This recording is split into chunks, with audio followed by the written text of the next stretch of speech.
അബിയും ജലജയും എവിടെ? അവരെ വിളിക്ക്, വന്നിട്ട് ഒന്നുകൂടി ഡിസൈൻ വരച്ചിട്ട് കൺഫേം ചെയ്യാമെന്ന് പറയുന്നുണ്ട്. ഈ സമയം നവ്യ പറയാണ് വരുന്നുണ്ട്, അമ്മയും മകനും പാർട്ടിക്ക് പോകാനായിട്ട് ഒരുങ്ങിച്ചമഞ്ഞു എന്ന് പറയാണ്. മുത്തശ്ശൻ വന്നതെന്ന് ചോദിക്കാണ്. അബി, ഇവിടെ ഒരു തർക്കം ഉണ്ടായി, അതായത് ആ ഡിസൈൻ വരച്ച് നീ തന്നെയാണോ എന്ന് ചോദിക്കുന്നുണ്ട്. അബി ഒന്ന് ഞെട്ടി നിൽക്കാണ് കേട്ടോ. അപ്പോഴേക്കും ജലജ പറയാണ്, ഇതിവള് വന്ന് പറഞ്ഞായിരിക്കും ഈ നവ്യ സ്വന്തം ഭർത്താവിന് ഉയർച്ച ഉണ്ടാകുന്ന പോലും അവൾക്ക് ഇഷ്ടമില്ല, അവയ്ക്കിപ്പം അവളുടെ അനിയത്തിയാണ് ആ വരച്ചെന്നും പറഞ്ഞിട്ട് ക്രെഡിറ്റ് മൊത്തം അവൾക്ക് കൊടുക്കണം, അതിനു വേണ്ടിയിട്ടാ അവൾ എങ്ങനെയൊക്കെ കാണിക്കുന്നത്. അപ്പോഴേക്കും നവ്യ പറയാണ്, എനിക്കങ്ങനെ അവൾക്ക് ക്രെഡിറ്റ് മേടിച്ചു കൊടുക്കേണ്ട കാര്യമൊന്നുമില്ല, അവൾക്ക് അതിനുള്ള കഴിവുണ്ട്, അതുകൊണ്ട് തന്നെയാണ് ഞാൻ പറഞ്ഞത്, നിങ്ങളുടെ കള്ളത്തരം ഞാൻ കയ്യോടെ പിടിച്ചതല്ലേ, പിന്നെ എന്തിനാ ഇങ്ങനൊരു സംസാരം എന്ന് ചോദിക്കുന്നുണ്ട്. മുത്തശ്ശൻ പറയാണ്, ഇങ്ങനൊരു സംസാരം ഉണ്ടായതുകൊണ്ട് തന്നെ എന്തായാലും ഇവിടെ ഒരു വരമത്സരം നടക്കാൻ പോവാണ്, എന്തായാലും വരച്ച ഡിസൈൻ രണ്ടുപേർക്കും ആരാ വരച്ചെന്നറിയാലോ, അതുകൊണ്ട് അതൊന്നുകൂടെ ഒന്ന് വരയ്ക്കുക എന്ന് പറയുന്നുണ്ട് കേട്ടോ. അപ്പോഴേക്കും നയനോട് ചോദിക്കുന്നുണ്ട്, മോക്ക് വരയ്ക്കാൻ എന്തെങ്കിലും ബുദ്ധിമുട്ടുണ്ടോ? ഇല്ല, ഞാൻ ഒരു തവണ വരച്ചതായോണ്ട് ഒന്നുകൂടി വരയ്ക്കാൻ എനിക്ക് ഈസി ആയിരിക്കും, പിന്നെ ചിലപ്പോ ഭംഗി കുറയാനും കൂടാനും ചാൻസ് ഉണ്ട് എന്ന് പറയാണ്. അബിയോടെ മുത്തശ്ശൻ ചോദിക്കുന്നുണ്ട്, അല്ല നിന്റെ കാര്യം എങ്ങനാ, നിനക്ക് വരയ്ക്കാൻ പറ്റുമെന്ന് ചോദിക്കുമ്പോൾ ഞാൻ നെറ്റിൽ നോക്കി ചെറിയ ഡിസൈൻസ് ഒക്കെ തീർത്തി വെച്ചതാ, അതുകൊണ്ട് എനിക്ക് വരയ്ക്കാൻ പറ്റുമെന്ന് അറിയില്ല. മുത്തശ്ശൻ പറയുന്നുണ്ട്, നോക്ക്, എങ്കിലും നീ വരച്ച ഡിസൈൻ ആയതുകൊണ്ട് നിനക്ക് കുറച്ചെങ്കിലും അറിയാതിരിക്കില്ലല്ലോ. അങ്ങനെ ആദർശിനോട് രണ്ടുപേർക്കും പേപ്പർ എടുത്ത് കൊടുക്കാൻ പറയുന്നുണ്ട് കേട്ടോ. അങ്ങനെ രണ്ടുപേർക്കും ആദർശ് പേപ്പർ എടുത്ത് കൊടുക്കുന്നുണ്ട്. അങ്ങനെ അവിടെ നിന്ന് വരയ്ക്കാൻ പറയാണ്. അബിയാണെങ്കിൽ ആകെപ്പാടെ വേർത്ത് കുളിച്ചിരിക്കുകയാണ്, അവനൊരു തുള്ളി പോലും വരയ്ക്കാൻ പറ്റുന്നില്ല. എന്ന് ഇതേ സമയത്ത് കനകം നയനോട് പറയാണ്, മോളെ നല്ല സെറ്റപ്പ് ആക്കിക്കോണം കേട്ടോ, അതിന്റെ കാര്യം പറയണ്ടമ്മേ, ഞാൻ നല്ല സൂപ്പറായിട്ട് തന്നെ വരച്ചോളാം, ഒന്ന് വരച്ചതുകൊണ്ട് തന്നെ എനിക്കിനി വരയ്ക്കാൻ ഈസിയാ, ഞാൻ പെട്ടെന്ന് വരച്ചു തീർക്കുമെന്ന് പറയുന്നുണ്ട്. അങ്ങനെ നയനെ അവിടെ നിന്ന് വരയ്ക്കാണ്. ഇപ്പുറത്തെ സമയത്ത് അബി അവിടെ നിന്ന് വരയ്ക്കുന്നുണ്ട്. അപ്പോഴേക്കും ജയൻ ആദർശനോട് പറയാണ്, നയനമ്മളുടെ കോൺഫിഡൻസ് ഒക്കെ കണ്ടിട്ട് നയനമ്മൾ തന്നെയാണ് വരച്ചത്, നയനമ്മൾ ഒരിക്കലും കള്ളം പറയാൻ പോകുന്നില്ല എന്ന് പറയാണ്. അങ്ങനെ കനകമാണെങ്കിൽ ജലജ നോക്കിയിട്ട് ഇങ്ങനെ മുഖം കാണിക്കുന്നുണ്ട്, എങ്ങനെയുണ്ട് എന്റെ മോള് വരയ്ക്കുന്നത്, നിന്റെ മകന് തോറ്റുപോകും എന്ന രീതിക്ക് തന്നെ മുഖം കാണിച്ച് ഇങ്ങനെ പറയുന്നുണ്ട് കേട്ടോ. ജലജക്കാണെങ്കിലും ഇതൊക്കെ കണ്ടിട്ട് ആകെപ്പാടെ ദേഷ്യവും അമർഷമൊക്കെ ആയിട്ട് നിൽക്കുകയാണ്. അങ്ങനെ നയന വരച്ചു തീരുകയാണ്. നയന വരച്ചു തീരുന്നതിന് ശേഷം ആ ഒരു പേപ്പർ മുത്തശ്ശന്റെ കയ്യിലേക്ക് കൊടുക്കുന്നുണ്ട്. അത് കാണുമ്പോൾ തന്നെ എല്ലാവർക്കും മനസ്സിലാവാണ് കേട്ടോ നയന തന്നെയാണ് വരച്ചതെന്ന്. അങ്ങനെ നയന ആ ഡിസൈൻ കൊടുക്കുമ്പോഴേക്കും മുത്തശ്ശനെ ജയനൊക്കെ നോക്കിയിട്ട് പറയാണ്, മോളെ കഴിഞ്ഞ പ്രാവശ്യത്തെ ഡിസൈനിലേക്കാളും സൂപ്പർ ആയിട്ടുണ്ട്. എന്നിട്ട് ജയൻ ചോദിക്കുകയാണ്, അബി മതി, നീ എന്തിനാ കള്ളത്തരം പറഞ്ഞത്, ആ ഡിസൈൻ കണ്ടോ, നയന വരച്ച ഡിസൈൻ നോക്ക്, മുമ്പത്തേതിലും വളരെ സൂപ്പറായിട്ട് തന്നെ അവൾ വരച്ചിട്ടുണ്ട് എന്ന് പറയാണ്. നീ ഇങ്ങനെയൊക്കെ ഈ ഫ്രോഡ് പണിയൊന്നും ഇതുവരെ നിർത്താറായില്ലല്ലേ, ഇത്തവണയെങ്കിലും ഞങ്ങൾ നീ നന്നായെന്നും കരുതി നിന്നെ 3-4 ബ്രാഞ്ചസ് ഒക്കെ ഏൽപ്പിക്കാനുള്ള പ്ലാനിങ് ഒക്കെ നടത്തിക്കൊണ്ടിരുന്നതാ, എന്തായാലും ഭാഗ്യമായി നവ്യ വന്ന് പറഞ്ഞത്, അല്ലെങ്കിൽ ഇതെല്ലാം ഇപ്പം അവസാനിച്ചേനെ എന്ന് പറയാണ്. നവ്യേന്റെ നീ ചൂടായിട്ടൊന്നും കാര്യമില്ല, നിന്റെ ഈ കള്ളത്തരത്തിനൊക്കെ അവള് കൂട്ടു നിൽക്കണമെന്ന് പറഞ്ഞിട്ട് യാതൊരു കാര്യമില്ലെന്ന് പറയാണ്. മുത്തശ്ശൻ പറയുന്നുണ്ട്, നിന്റെ ഈ കള്ളത്തിലവും നിന്റെ അമ്മയുടെ കള്ളത്തിലും ഒന്നും ഒരിക്കലും അവസാനിക്കാൻ പോകുന്നില്ല എന്നും, രണ്ടെണ്ണത്തിനും ഇത് തന്നെയാണല്ലോ പണി എന്നൊക്കെ പറഞ്ഞിട്ട് മുത്തശ്ശൻ അവന്റെ കർണത്തിനിട്ട് ആഞ്ഞടിക്കുന്നുണ്ട്. നവ്യ ചെയ്ത് തെറ്റില്ലെന്ന് ഞാൻ പറയുന്നില്ല, പക്ഷെ നവ്യനെ കുറ്റം പറയാൻ നിനക്ക് യാതൊരു അവകാശമില്ല, നീ നിന്റെ അമ്മയും അതിലപ്പുറമാണ് കാണിക്കുന്നത്. ദാ ഈ നിനക്കുന്ന അടിയുണ്ടല്ലോ, അത് നിന്റെ അമ്മയ്ക്കോടൊന്ന് ഷെയർ ചെയ്ത് കൊടുത്തേക്ക്, അവക്കൂടുള്ള അടിയാണ് എന്ന് പറയാണ്. ദേവിയാനാണെങ്കിൽ ഈ നാണക്കേടായി പോയല്ലോ എന്നൊക്കെ പറഞ്ഞിട്ട് അവളും തലകുണിച്ച് നിൽക്കുകയാണ്. കാരണം നയനെ കുറെ കുറ്റം ദേവയാനി പറഞ്ഞായിരുന്നല്ലോ, അതുകൊണ്ട് തന്നെ നവ്യ പറയാണ്, ശരിയാണ്, ഞാൻ ഇതുവരെ കള്ളത്തരങ്ങൾ മുകളിലൂടെ നടന്നുകൊണ്ടിരുന്നത് അത് എനിക്ക് ഈ അനന്തപുര തറവാട്ടിലേക്ക് വരാനുള്ള ആഗ്രഹം കൊണ്ടായിരുന്നു. പക്ഷെ ഇപ്പൊ എനിക്ക് അങ്ങനത്തെ ആഗ്രഹങ്ങളൊന്നുമില്ല, ഇനി അതുകൊണ്ട് ഞാൻ കള്ളത്തരം പറയാനും പോകുന്നില്ല. എന്റെ അനിയത്തിയോട് ഇത്ര നാളെ എനിക്ക് വെറുപ്പായിരുന്നു, പക്ഷെ ഇപ്പൊ അങ്ങനെയൊന്നും ഇല്ലെന്നൊക്കെ പറയുന്നുണ്ട്. മുത്തശ്ശൻ പറയാണ്, വലിയ കാര്യത്തിന് അവന്റെ കഴിവിനെ പ്രശംസിച്ച് ബ്രാഞ്ചസ് ഒക്കെ അവനെ ഏൽപ്പിക്കാൻ പോയതാ, എന്തുകൊണ്ടും നന്നായി, അതൊന്നും ചെയ്യാഞ്ഞതെന്ന് പറയുന്നുണ്ട്. അങ്ങനെ നയനടുത്തേക്ക് മുത്തശ്ശൻ പോയിട്ട് പറയാണ്, നിനക്ക് നല്ല കഴിവുണ്ട് മോളെ, ആരാ ഇല്ലെന്ന് പറഞ്ഞതെന്നൊക്കെ ചോദിക്കുമ്പോഴേക്കും മോക്ക് ഇത് നേരത്തെ പറഞ്ഞിടായിരുന്നോ, പറയാത്തത് കൊണ്ടുണ്ടായ പ്രശ്നമല്ലേ ഇതൊക്കെയെന്ന് പറയാണ്.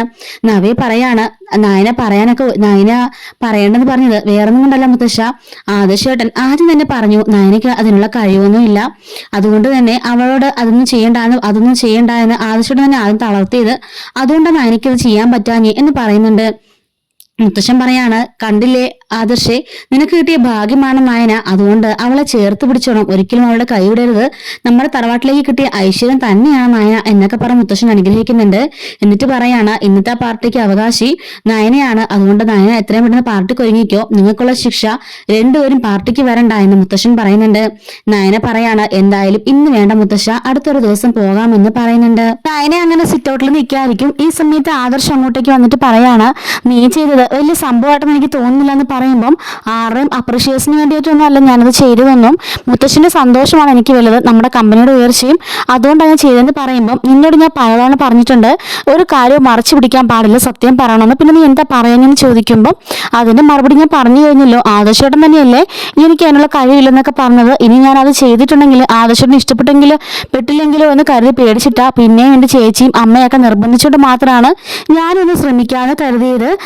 എനിക്ക് അതിനുള്ള കഴിവുണ്ടെന്നൊക്കെയുള്ള കോൺഫിഡൻസ് എനിക്കുണ്ടായിരുന്നു, പക്ഷെ എൻ്റെ ഭർത്താവിന് ഇല്ലാത്തത് കൊണ്ട് തന്നെ അത് ചെയ്യാൻ എനിക്കൊരു മടിയായിരുന്നു എന്ന് പറയുന്നുണ്ട്. നീ ഇങ്ങനെ എല്ലാം ഉള്ളിലൊതുക്കി വെച്ച് നടന്നിട്ടാ ഇവിടെ ഇത്രയും പ്രശ്നങ്ങളൊക്കെ ഉണ്ടായത്. നവ്യയുടെ കേസിനാണെങ്കിലും എല്ലാം ഇത്രയും പൊട്ടത്തിലൂടെ ഉണ്ടായത്. അതുകൊണ്ടല്ലേ ആദ്യമേ എല്ലാ കാര്യങ്ങളും സത്യസന്ധമായിട്ട് തുറന്നു പറയാൻ പഠിക്കണം. ഇനിയെങ്കിലും നീ അങ്ങനെ ചെയ്യണം, അതല്ലാന്നുണ്ടെങ്കിൽ എൻ്റെ മനസ്സിൽ നിനക്ക് ഒരു സ്ഥാനം കാണില്ല എന്നൊക്കെ പറയുന്നുണ്ട് കേട്ടോ. എന്നിട്ട് ആദർശ് പറയാണ് നിനക്ക് എന്ത് സമ്മാനമാണ് വേണ്ടതെന്ന് ചോദിക്കുന്നുണ്ട്. അതുപോലെ തന്നെ ആദർശ് ചോദിക്കുകയാണ് നീ ഇപ്പോൾ ആ കാര്യങ്ങൾ നവ്യ വന്ന് പറഞ്ഞില്ലായിരുന്നുണ്ടെങ്കിൽ, നീയാണ് വരച്ചെന്ന് അറിഞ്ഞില്ല എന്നുണ്ടെങ്കിൽ ആ അമ്മയുടെ കയ്യിലേക്ക് 3 ബ്രാഞ്ചസാണ് ഏൽപ്പിക്കാനിരുന്നത്, അത് മൂർത്തീസ് ജ്വല്ലറിയുടെ തന്നെ തകർച്ചയ്ക്ക് തുടക്കമായതിനെ നീ ആലോചിച്ച് നോക്കി എന്ന് പറയാണ്. അപ്പോഴേക്കും നയന പറയാണ് ആ കാര്യത്തെക്കുറിച്ചൊക്കെ അമ്മയും ചേച്ചിയും പറഞ്ഞപ്പോഴാണ് എനിക്ക് അതിനെക്കുറിച്ചൊരു ബോധം ഉണ്ടായത്, അതുകൊണ്ടാണ് പിന്നെയും ഞാൻ പറയാൻ സമ്മതിച്ചെന്ന് പറയുന്നുണ്ട്. എന്നിട്ട് നയനോട് എന്താ വേണ്ടതെന്ന് ചോദിക്കുമ്പം എനിക്ക് ആദർശേട്ടൻ്റെ സ്നേഹം മാത്രം മതിയെന്ന് പറയാണ്. അത് മാത്രമേ ഞാൻ ചോദിക്കുന്നുള്ളൂ എന്ന് പറയുമ്പോഴേക്കും ആദർശ് പറയാണ് നയന വേറൊന്നും കൊണ്ടല്ല, ഞാൻ ഒരുപാട് ആഗ്രഹിച്ചിരുന്ന ജീവിതം പെട്ടെന്ന് താറുമാറായി മറിഞ്ഞിട്ട് ഞാൻ ഒരിക്കലും ആഗ്രഹിക്കാത്ത ഒരു ജീവിതത്തിലേക്ക് നീ കയറി വന്നപ്പോഴേക്കും എനിക്കത് അഡ്ജസ്റ്റ് ചെയ്യാൻ പറ്റിയില്ല. ഇപ്പോഴത്തെ ദാമ്പത്യമൊക്കെ നീ കണ്ടിട്ടില്ലേ, 1-2 കുട്ടികളായി കഴിയുമ്പം എല്ലാവരും പ്രണയമൊക്കെ നഷ്ടപ്പെടും. അതല്ലാതെ എൻ്റെ അമ്മയും അച്ഛനെയും പോലെ സ്നേഹിക്കും പ്രണയിക്കും, എൻ്റെ മുത്തശ്ശിയെയും പോലെ സ്നേഹിക്കും പ്രണയിക്കുകയൊക്കെ ചെയ്യുന്ന ആരെങ്കിലും ഉണ്ടോ ഇപ്പോൾ ലോകത്ത്? അതുകൊണ്ട് തന്നെ എനിക്കിപ്പോൾ ദാമ്പത്യ ജീവിതത്തിലൊന്നും യാതൊരു താല്പര്യവും ആ ഒരു വിശ്വാസവും ഒന്നും ഇല്ലാന്ന് പറയുമ്പോഴേക്കും നയന പറയാണ് ഞാനിവിടെ നിന്ന് പോയി കഴിഞ്ഞാൽ ആദർശേട്ടൻ മറ്റൊരു പെണ്ണിനെ വിവാഹം കഴിക്കുമെന്ന് ചോദിക്കുമ്പോൾ അതൊന്നും എനിക്ക് അറിയില്ല എന്ന് പറയുമ്പോൾ ഇല്ല ആദർശേട്ട ഒരിക്കലും വിവാഹം കഴിക്കില്ല, ഈ താലി എൻ്റെ കഴുത്തിൽ കിടന്നിടത്തോളം കാലം ആദർശേട്ടൻ മറ്റൊരു വിവാഹം കഴിക്കില്ല എന്ന് എനിക്ക് ഉറപ്പാണ് എന്ന് പറയുന്നുണ്ട്. എന്നിട്ട് നയന പറയാണ് അങ്ങനെയൊന്നും ആദർശേട്ടനെ മറക്കാൻ കഴിയില്ലെന്നും അറിയാം. അപ്പൊ ആദർശ് പറയുന്നുണ്ട് ഞാൻ ശ്രമിക്കുന്നുണ്ട്, പലപ്പോഴായിട്ട് നിന്നോട് എനിക്ക് സ്നേഹം തോന്നിയിട്ടുണ്ട്, പക്ഷെ ആ സമയത്തെല്ലാം നീ ഓരോ കുരുത്തുകടകൾ ഒപ്പിച്ചു വെച്ച് ആ സ്നേഹമൊക്കെ വെറുപ്പാക്കിയിട്ടേ ഉള്ളൂ, അതുകൊണ്ടാ ഞാൻ പറഞ്ഞത് ഇനിയെങ്കിലും മറച്ചു വെക്കാതിരിക്കാൻ ശ്രമിക്കണം എന്ന് പറയുന്നുണ്ട്. നയന പറയാണ് ശരി ആദർശേട്ടാ, എനിക്ക് ലോകത്ത് മറ്റൊരു ഗിഫ്റ്റും വേണ്ട, എൻ്റെ ആദർശിന്റെ സ്നേഹം മാത്രം മതി, ഒരു ഭാര്യയായിട്ടൊന്നും കണക്കാക്കണ്ട, പക്ഷെ അറ്റ്ലീസ്റ്റ് എന്നെ ഒന്ന് സ്നേഹിച്ചൂടെ എന്നൊക്കെ ചോദിക്കുന്നുണ്ട്. അങ്ങനെ നയന അകത്തേക്ക് കയറി പോവാണ്. ആദർശ് നയന ഇങ്ങനെ നോക്കി നിൽക്കുന്നുണ്ട്. നവ്യ ഇരിക്കുന്ന കണ്ടിട്ട് അങ്ങോട്ടേക്ക് കനകം വരുന്നുണ്ട്. എന്നിട്ട് പറയാണ് എന്തായാലും മോള് കാണിച്ച കാര്യം നന്നായി, അതുകൊണ്ടാ ഇന്ന് നമ്മുടെ മോക്ക് ഇവിടെ നല്ലൊരു വില കിട്ടിയത്, അല്ലെങ്കിൽ ആ ജലജയും ആ അബിയും അത് കൊണ്ടുപോയനെ എന്നൊക്കെ പറയുന്നുണ്ട്. നിന്റെ അമ്മായിമ്മ എവിടെയും ചോദിക്കുമ്പം താഴെ ജ്യൂസ് അടിച്ചുകൊണ്ടിരിക്കുക നമുക്ക് രണ്ടർക്കെന്ന് പറയുന്നുണ്ട്. നന്നായി, അവർക്ക് എന്തെങ്കിലുമൊക്കെ പണി കൊടുത്തോണ്ടേ ഇരിക്കണം, ആ ഒറ്റയെടുത്ത് കാരണമാ ഇവിടെ ഉണ്ടാകുന്ന എല്ലാ പ്രശ്നവും, അല്ലെങ്കിൽ ഈ വീട് ഒരു സ്വർഗം പോലെ ആയേനെ, അല്ലെങ്കിൽ ചെകുത്താമാര് എവിടെയാണെങ്കിലും കാണൂല്ലോ എന്നൊക്കെ ജലജ പറയുന്നുണ്ട്. എന്നിട്ട് കനകം പറയുന്നുണ്ട് അവർക്ക് ഭ്രാന്താശ്രയെ കൊണ്ടുപോയിട്ട് ഒരു ഷോക്ക് കൊടുക്കേണ്ടത് അത്യാവശ്യമാണെന്ന് നവ്യ പറയുമ്പോൾ അങ്ങനെയാണെങ്കിൽ നമുക്ക് ഇവിടെ വെച്ച് ഒരു ഷോക്ക് കൊടുത്താലോന്ന് ചോദിക്കുകയാണ്. അതെങ്ങനെ അമ്മേ അത് സാധിക്കുമെന്ന് ചോദിക്കുമ്പോൾ പിന്നല്ലാതെ നമ്മളുടെ അച്ഛന് ഈ മൊബൈലിന്റെ ഒക്കെ വർക്കിംഗ് ഒക്കെ ചെയ്യാറുള്ളതല്ലേ, അപ്പൊ ഞാൻ കണ്ടിട്ടുണ്ട് എന്ന് പറയാണ്.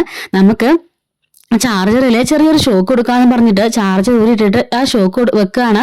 ഇനി ചാർജ് കുത്താൻ വരുമ്പം അവർക്ക് ഷോക്ക് അടിച്ചോളും, അങ്ങനെ തലയ്ക്ക് ചെറിയൊരു വെളിവ് വരുമോ നോക്കട്ടെ എന്നൊക്കെ പറഞ്ഞ് കനകവും നവ്യയും കൂടി അത് സെറ്റാക്കിയിട്ട് നേരെ തിരിച്ചു നിൽക്കുന്നുണ്ട്. അപ്പോഴേക്കും അങ്ങോട്ടേക്ക് ജ്യൂസുമായിട്ട് ജലജ വരുന്നുണ്ട് കേട്ടോ. വന്നിട്ട് ജ്യൂസ് രണ്ടുപേർക്കും കൊടുക്കുന്നുണ്ട്. ആഹാ കൊള്ളാലോ, നല്ല ജ്യൂസാണല്ലോ എന്നൊക്കെ പറയുന്നുണ്ട്. എന്റെ കഷ്ടകാല സമയമല്ലേ, 2 വേണ്ടി ജ്യൂസൊക്കെ ഉണ്ടാക്കി കൊടുത്തില്ലെങ്കിൽ ഇവിടുത്തെ മഹാരാജാവ് ഇനി എന്തിനു പറഞ്ഞാലോ എന്നൊക്കെ ചോദിക്കാണ്. ഈ സമയത്ത് ജലജ നോക്കിയിട്ട് എന്റെ ഫോണിന്റെ ചാർജ് ഊരി വിട്ടേന്നും പറഞ്ഞിട്ട് അങ്ങോട്ടേക്ക് പോയിട്ട് ചാർജ് കുത്താൻ ശ്രമിക്കുന്നുണ്ട്. പക്ഷെ ഈ ചാർജ് ഇത് ആരെങ്കിലും ഊരിയിട്ടത്, ആ മൊബൈലിൽ ചാർജ് ഉണ്ടല്ലോ ഇനി കുത്തണ്ടെന്ന് പറഞ്ഞ് നിൽക്കുമ്പോഴായിരിക്കും അങ്ങോട്ടേക്ക് ചാർജ് കുത്താനായിട്ട് നയന മുകളിൽ നിന്നും ഇറങ്ങി വരുന്നത്. അപ്പോഴേക്കും നവ്യയും കനകവും പറയാണ് നമുക്ക് ഇവിടുന്ന് പോകാം, അങ്ങോട്ട് പോയി ഒളിഞ്ഞു നിൽക്കാം, എന്താ സംഭവിക്കുന്നത് കാണാമെന്ന് പറഞ്ഞിട്ട് അവരവിടെ നിന്ന് മാറി പോകുന്നുണ്ട്. പക്ഷെ ഇതേ സമയത്ത് പണി കിട്ടാൻ പോകുന്നത് സ്വന്തം മോക്കാണെന്ന് കനകം മനസ്സിലാക്കുന്നില്ല കേട്ടോ. ജലജ ഫോണും കൊണ്ട് മാറിപ്പോകുന്നുണ്ട്. ഇതേ സമയത്ത് തന്നെ നയന ഫോൺ ചാർജ് ചെയ്യാൻ വേണ്ടിയിട്ട് അങ്ങോട്ടേക്ക് ചെല്ലാണ്. അങ്ങോട്ടേക്ക് ചെന്ന് ഫോൺ ചാർജ് ചെയ്യാൻ കുത്തിയ സമയത്ത് തന്നെ നയനയ്ക്ക് ഷോക്ക് അടിക്കുന്നുണ്ട്. പക്ഷെ നവ്യയും കനകവും ഇത് കാണാൻ അവിടെ നിൽക്കുകയാണ്. അവരിങ്ങനെ ജലജയ്ക്ക് ഷോക്ക് അടിക്കുന്നത് വെയിറ്റ് ചെയ്ത് നിൽക്കുകയാണ്. പക്ഷെ ഈ ഒരു സംഭവം, അതായത് നയനയ്ക്ക് ഷോക്ക് അടിക്കുന്ന ഒരു സംഭവം സംഭവം ആദർശ് കാണുന്നുണ്ട്. നയനെ എന്ന് വിളിച്ചുകൊണ്ട് ഓടി വന്നിട്ട് അവിടെ ഇരുന്നൊരു ബോട്ടിൽ കൊണ്ട് നയനയുടെ കൈ ഫോൺ തടിച്ച് ആ ഫോണിൽ നിന്ന് പിടിപ്പിക്കുന്നുണ്ട്. ആ ബോട്ടിൽ കൃത്യമായിട്ട് തന്നെ തെറിച്ചു പോയിട്ട് നമ്മുടെ ജലജയുടെ തലക്കിട്ട് വന്നിട്ട് വീഴുന്നുണ്ട് കേട്ടോ. അങ്ങനെ നയനെ പെട്ടെന്ന് തന്നെ ആദർശ് നയന ഇങ്ങനെ ഷോക്ക് അടിച്ച് തെറിച്ച് ആദർശിന്റെ മുകളിലേക്ക് തന്നെ വീഴുന്നുണ്ട്. അങ്ങനെ ആ ഫ്ലോറിൽ തന്നെ രണ്ടുപേരും തറയിൽ വീണ് കിടക്കാണ്. ഈ ഒരു സമയത്ത് കനകവും നവ്യങ്ങളും നോക്കുമ്പോഴേക്കും ഈശ്വര ചക്കിന് വെച്ചത് കൊക്കിന് കൊണ്ടോ എന്നൊക്കെ ചോദിച്ച് നിൽക്കുകയാണ്. എന്തായാലും സാരമില്ല, അതും കൊണ്ടൊരു ഉപകാരം ഉണ്ടായല്ലോ എന്ന് കനകം പറയുന്നുണ്ട്. പറയാണ് ബാബ നമുക്ക് പോയേക്കാന്ന് പറഞ്ഞിട്ട് നവ്യം കൂട്ടി പോകുന്നുണ്ട് കേട്ടോ. അങ്ങനെ തറയിൽ രണ്ടുപേരും കിടക്കുമ്പോഴേക്കും അങ്ങോട്ടേക്ക് വന്നിട്ട് ജലജ ചോദിക്കുന്നുണ്ട്, രണ്ടുപേരുടെ റൊമാൻസ് കഴിഞ്ഞു, എന്റെ തലതല്ലി പൊളിച്ചിട്ടാണോ രണ്ടിന്റെ റൊമാൻസ് എന്ന് ചോദിക്കാണ്. എന്താ അപ്പച്ചിക്ക് എന്താ പറ്റിയെന്ന് ആദർശ് ചോദിക്കുമ്പോൾ ഒന്നും പറ്റിയില്ലേ, നീ ആ ബോട്ടിൽ എടുത്തെറിഞ്ഞത് വന്നത് കൊണ്ടതിന്റെ തലക്കിട്ടാ എന്ന് പറയാണ്. എന്നിട്ട് ജലജ ചോദിക്കുകയാണ്, സത്യം പറടി നീയല്ലേ എനിക്ക് ഷോക്ക് അടിക്കാൻ വേണ്ടി അതിന്റെ വയറ് കട്ട് ചെയ്ത് വിട്ടേ എന്ന് പറയാണ്. അപ്പോഴേക്കും നയനി ചോദിക്കുന്നുണ്ട്, ഞാൻ ആരെയും അങ്ങനെ ഉപദ്രവിക്കാനും കൊല്ലാനൊന്നും ശ്രമിക്കില്ല, അത് ആദർശ നന്നായിട്ട് അറിയാമെന്ന് പറയാണ്. അപ്പോഴേക്കും ജലജ പറയാണ്, എനിക്കറിയാടി നീ തന്നെ ആയിരിക്കും, ഞാനാണല്ലോ ചാർജ് കുത്തിട്ട് പോയത്, അപ്പൊ അത് ഓഫാക്കി ഫോൺ മാറ്റി വെക്കുമ്പോൾ ഞാൻ വന്ന് വീണ്ടും കുത്തുമല്ലോ, അത് ഓർത്തു തന്നെ ഇല്ല നീ അങ്ങനെ ചെയ്തെന്ന് ചോദിക്കുന്നുണ്ട്. പക്ഷെ പറയാണ് നയന ഒരിക്കലും അങ്ങനെ ചെയ്യില്ല, ഇനിയിപ്പോ അങ്ങനെ ആണെങ്കിൽ തന്നെ ജലജപ്പച്ചയുടെ തലയ്ക്ക് കുറച്ച് വെളിവുണ്ടായിക്കൊണ്ടേന്നോർത്ത് ആരെങ്കിലും ചെയ്തതായിരിക്കും എന്ന് പറയുന്നുണ്ട്. ഓഹോ ഭാര്യയുടെ കൂടെ കൂടിയിട്ട് നിന്റെ അപ്പച്ചി തന്നെ പറഞ്ഞ ആയല്ലേടാ എന്നൊക്കെ പറഞ്ഞ് ജലജ വഴക്ക് പറയുന്നുണ്ട്.